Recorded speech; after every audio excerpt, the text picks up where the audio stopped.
రకాలైనటువంటి కార్యక్రమాలు మీరు చేస్తున్నారు. ఇది దుర్మార్గమైనటువంటి కార్యక్రమం. దీని మీద మేమేదో అమరావతికి వ్యతిరేకమని అసలు నేను ఎదుగుతానండి. అమరావతి జగన్మోహన్ రెడ్డి గారు ఉన్నప్పుడు అమరావతిని డెవలప్ చేయాలని ప్రయత్నం చేస్తే కోట్లకి వెళ్ళి ఎన్ని స్టేలు తీసుకొచ్చారండి గుట్లుగా. కోర్స్ మాది 3 రాజధానులు అనుకున్నా కూడా అమరావతిని అభివృద్ధి చేయాలనేటువంటి మా సంకల్పంతో మాకున్నంతకి ఫైనాన్షియల్గా ఉన్నంత వరకు చేయాలని అనుకుంటే ఎన్ని స్టేలు తీసుకొచ్చారు మీరు? ఒక పైసా ఖర్చు పెట్టనిచ్చారా? అంటే మీరు చేయాలి లేకపోతే ఎవడు చేయకూడదు అనేటువంటి పద్ధతుల్లో మీరు వ్యవహారం చేశారు. అన్నీ తాత్కాలికమే. 5 సంవత్సరాల్లో ఇంకొన్న 4 సంవత్సరాలు. ఈ 4 సంవత్సరాల తర్వాత మీరు అధికారంలోకి వస్తారో రారో ఆ భగవంతుడు చేయాలి, ప్రజలకు తెలియాలి. ఈ 4 సంవత్సరాలు 3 సంవత్సరాల్లో పూర్తి చేస్తామంటున్నారు.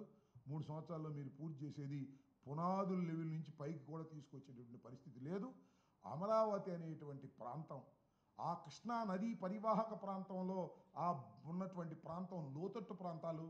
అక్కడ ఏది కట్టాలన్నా కూడా మామూలు రాఖీ ప్రాంతంలో కన్నా త్రిబుల్ డబుల్ అయ్యేటటువంటి పరిస్థితులు ఉన్నాయనేది జగమెరిగినటువంటి సత్యం. ₹1 ఖర్చు అయ్యే చోట ₹3 ఖర్చు అయ్యేటటువంటి పరిస్థితి ఉంది. అలాంటి ప్రదేశాన్ని మీరు ఎన్నుకున్నారు. అక్కడ మీరు పప్పులో కాలేశారు. దీనివల్ల రాష్ట్రానికి తీవ్రమైనటువంటి నష్టం జరుగుతుందనే విషయాన్ని దయచేసి గమనించాలని కూడా ఈ సందర్భంగా చంద్రబాబు నాయుడు గారికి చెప్పదలుచుకున్నాను. కాబట్టి ఇదంతా ఊహా ప్రపంచంలో తేలుతున్నటువంటిది భ్రమరావతి తప్ప ఇది అమరావతి కాదు. అమరావతిని కూడా చంద్రబాబు నాయుడు గారు రాబోయే 4 సంవత్సరాల్లో పూర్తి చేసే పరిస్థితి లేకపోగా తీసుకొచ్చిన అప్పులన్నీ కూడా కాజేసేటటువంటి కార్యక్రమం, కమిషన్లు కాజేసేటువంటి కార్యక్రమంలో నిమగ్నమై ఉన్నారనేదే ఇక్కడ మేము చెప్పదలుచుకున్నటువంటి అంశమని మీ ద్వారా రాష్ట్ర ప్రజానీకానికి తెలియపరుస్తున్నాను. చంద్రబాబు నాయుడు గారికి తెలియపరిచినా ఇంకా మళ్ళీ ఆయన రిటర్న్ వచ్చే పరిస్థితి లేడు, వెళ్ళిపోయాడు. ఏదో ఒక విధంగా ఈ ఫెయిల్యూర్ అయిపోయినటువంటి అమరావతిని సక్సెస్ చేయాలనేటువంటి తాపత్రయం. కానీ స్వామి చెబుతారే అక్క ఆరాటమే కానీ బావ బతకడనేటువంటి పరిస్థితుల్లో ఇవాళ రాష్ట్ర ఆర్థిక పరిస్థితులు ఉన్నాయి. ఇది చాలా సాహసోపేతమైనటువంటి పరిస్థితి. ప్రజల యొక్క ఆర్థిక స్థితిగతుల్ని తాకట్టు పెట్టి చంద్రబాబు నాయుడు గారు చేస్తున్నటువంటి ఘోర తప్పిదమని ఈ సందర్భంగా మీ ద్వారా చెప్పదలుచుకున్నాను. ఒక్కటి కూడా మరి ప్రధానమంత్రి గారు సాక్షాత్తు మన ఆంధ్రప్రదేశ్కి వచ్చారు కదా. ఎన్ని విభజన హామీలు ఉన్నాయి, మనకు రావాల్సిన డబ్బులు ఎక్కడున్నాయి, కరెంటు బకాయిలు రావాల్సినవి ఉన్నాయి పక్క రాష్ట్రం నుంచి.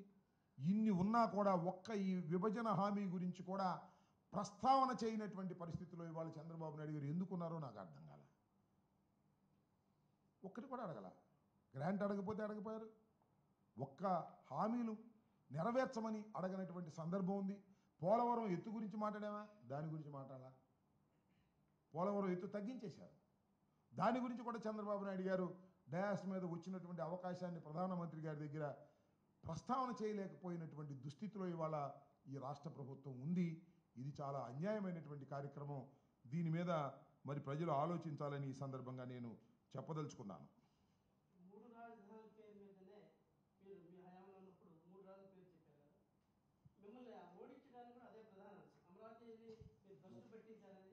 ఒక్క విషయం, ఎస్, మా 3 రాజధానుల వల్లే మేము ఓడిపోయాం అనుకుంటే ఆయన భ్రమరావతి వల్లే ఓడిపోయాను ఆయన అనుకోవాలిగా.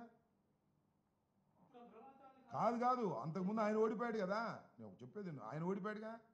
ఆయన చివరికి అమరావతిలోనే ఓడిపోయాడుగా. అమరావతిని డెవలప్ చేయలేక ఓడిపోయాడు అనుకోవాలి కదా.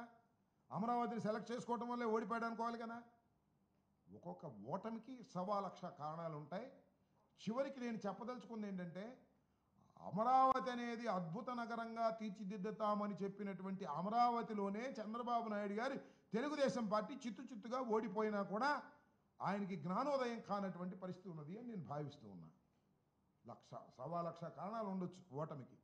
అమరావతి ఒక కారణం కావచ్చు, లేదా 3 రాజధానులు ఒకటి కారణం కావచ్చు, మరొకటి కారణం కావచ్చు, వాళ్ళు ముగ్గురు ఏకం కావడం కారణం కావచ్చు, 1,00,000 కారణాలు కావచ్చు. కానీ ఇక్కడ నేను చెప్పదలుచుకున్నటువంటి అంశం ఏమిటంటే అమరావతి అనే ఒక మహాపట్టణాన్ని నిర్మించడానికి రాష్ట్ర ప్రభుత్వం తలపెట్టడం అనేది సైద్ధాంతికంగా తప్పని, అంత ఆర్థిక పరిస్థితి ఈ రాష్ట్రానికి లేదని, ఇది చాలా తప్పుడు నిర్ణయం అనేది మా అభిప్రాయం.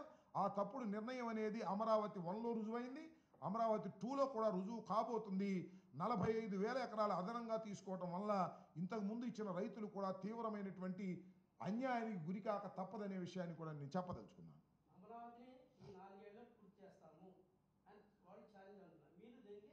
నేను ఒక మాట చెబుతున్నా, గతంలో ఏం చెప్పాడు చంద్రబాబు నాయుడు గారు 2014-19లో ఎన్ని గ్రాఫిక్స్ చూపించాడు. ఇవాళ కూడా నిన్న గ్రాఫిక్స్ చూస్తున్నా నేను, అద్భుతమైన graphics. Is a self sustain అంటున్నాడు. ఏముంది అక్కడ అమరావతి? రోజు మనం వెళ్ళొచ్చేదే కదా, మేము వెళ్తున్నాం కదా. దూరం ఉండోడి గ్రాఫులు చూసి కంగారు పడతాడేమో కానీ రోజు వెళ్తున్నాం కదా. మొన్న వర్షం పడితే ఏమైందండి అమరావతి? మొన్న వర్షాలు కురిసినప్పుడు ఏమైంది అమరావతి? మునిగిపోలా? కార్లు వెళ్ళడానికి ఆగిపోలా? ఏంటిది? సో చంద్రబాబు నాయుడు గారు గతంలో కూడా అమరావతిని అద్భుతంగా తీర్చిదిద్దామని చెప్పి తీర్చిదిద్దలేక ఫెయిల్ అయ్యి అన్నీ తాత్కాలికంగా కట్టి, నేను తెలియకొడతానండి, సెక్రటేరియట్ 11 అంతస్తులు వేయడానికి కావాల్సిన పునాదులు వేసామన్నారు, దాని మీద వేయొచ్చుగా. మళ్ళీ ఎందుకు కొత్తగా కడుతున్నారు నాకు అర్థం కాలే. ఏం చేయాలి ఇప్పుడు? అసెంబ్లీ తాత్కాలికంగా కట్టారు, హైకోర్టు తాత్కాలికంగా కట్టారు, సెక్రటేరియట్ తాత్కాలికంగా కట్టారు, 5,000 కోట్లు ఖర్చు పెట్టారు, మళ్ళీ పర్మనెంట్గా కడతారు. ఇవన్నీ ఏం చేయాలి చెప్పండి? తాత్కాలికంగా కట్టిని ఎందుకు తాత్కాలికంగా కట్టాలి? నువ్వు చేసిన తప్పేంటి? 10 సంవత్సరాల పాటు హైదరాబాద్ రాజధానిగా ఏర్పాటు చేసుకో, నీ ఉమ్మడిగా ఉండొచ్చు అని చెప్తే అది వదిలేసి పారిపోయించావు కదా. నీ తప్పిదం కాదు అది, నీ దుర్మార్గం కాదు అది. నిన్ను తంతే ఇక్కడికి వచ్చావు కదా నువ్వు. ఇక్కడికి వచ్చి అన్ని తాత్కాలికం అని కట్టి రాష్ట్రాన్ని సర్వనాశనం చేసావే 5,000 కోట్ల రూపాయలు ఖర్చు పెట్టి. ఎవరు తప్పు చేశారు? ప్రజలు తప్పు చేశారు, నువ్వు తప్పు చేశావు. నువ్వు తప్పు చేసి కట్టుబట్టలతో వచ్చానంట. కట్టుబట్టలు ఎవరు రమ్మన్నారు? నిన్ను 10 సంవత్సరాలు అక్కడ రాజధానిగా ఉండమన్నారు మిమ్మల్ని. 10 సంవత్సరాలు ఇన్ఫ్రాస్ట్రక్చర్ కట్టుకోమన్నారు. 2,500 కోట్ల రూపాయలు మేము ఇస్తామన్నారు. ప్రత్యేక హోదా ఇస్తామన్నారు. పోలవరం నిర్మాణం చేస్తామన్నారు. ఏదైంది ఒకటి చెప్పు? పోలవరం నిర్మాణం అయిందా? 2,500 కోట్లు మాత్రం ఇచ్చారు. పోలవరం నిర్మాణం కాలా, ప్రత్యేక హోదా రాలా. నువ్వు మాత్రం పారిపోయొచ్చావు. అక్కడ తంతారని పారిపోయొచ్చి ఇక్కడికి వచ్చి అన్ని తాత్కాలికం అని కట్టి డబ్బులన్నీ సర్వనాశనం చేసి ఇవాళ మళ్ళా అప్పుల కోసం ఎగబడతా ఉన్నావు. 52,000 కోట్ల రూపాయలు అప్పులు తీసుకొచ్చేటువంటి పరిస్థితి ఉందా ఇవాళ రాష్ట్రానికి? ఏదో కేంద్ర ప్రభుత్వం నీకు అనుకూలంగా ఉంది కాబట్టి వాళ్ళు పర్మిషన్ ఇచ్చారు. గ్రాంట్ ఇచ్చారా? పోనీ గ్రాంట్ తెచ్చుకో. సో చంద్రబాబు నాయుడు గారు ఒక అద్భుతమైన అబద్ధాలు ఆడి అమరావతి పేరుతో ఆంధ్ర రాష్ట్రాన్ని మోసం చేస్తున్నారు. ఇది ఇవాళ కాకపోయినా అమరావతి రైతులకి, రాష్ట్ర ప్రజలకి, నలుచెరుగులా ఉన్న రాష్ట్ర ప్రజలకి, శ్రీకాకుళం దగ్గర నుంచి తిరుపతి, అనంతపురం అక్కడ ఉన్నటువంటి ప్రజానీకానికి కూడా తెలిసి వస్తుంది. అమరావతి సర్వస్వం అనుకోవటం చాలా తప్పది. ఇది అన్యాయం, ఇది అక్రమం, ఇది దుర్మార్గం కూడా అని సందర్భంగా చెప్పదలుచుకున్నాను.